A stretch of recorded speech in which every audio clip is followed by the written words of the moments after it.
Class 12 important questions, chapter 2, question number 25.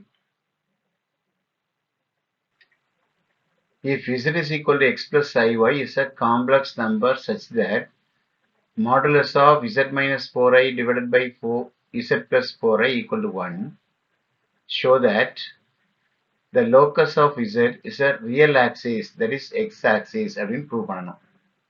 Solution: given that modulus of z minus 4i divided by z plus 4i is equal to 1.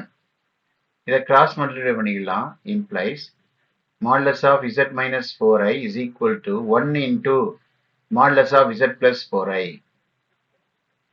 இப்போ zக்கு நம்ம x plus iy replace பண்ணிடலாம். Put z is equal to x plus iy, which implies modulus of z இடத்துல x plus iy போட்டுவிடும், minus 4i இருக்கட்டும், equal to modulus of zக்கு x plus iy 4iக்கு வந்து plus 4i தான்.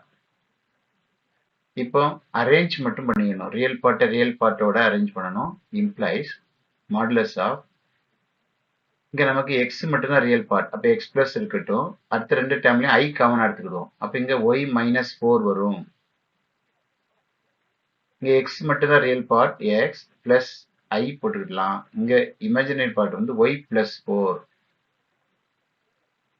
இப்போ ரெண்டு பக்கம் modulus எடுத்துடலாம். மாடுலஸ்னா square root தான், அப்போ implies square root of real part square வந்து x square plus imaginary part square வந்து y minus 4 whole square equal to square root of, இங்கே real part square வந்து x square plus imaginary part square y plus 4 whole square.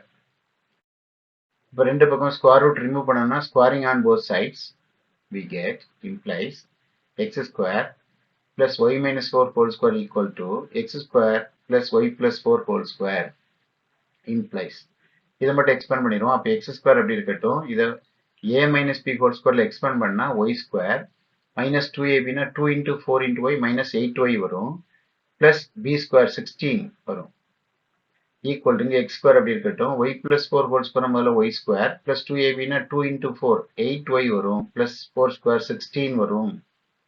இப்போ common டேர்மை cut கொடுத்துடலாம். முதல்ல X square cut கொடுத்தாச்சு, அடுத்தது Y square cut கொடுத்தாச்சு, அதில் 16ஐயும் கட் கொடுத்துடலாம்.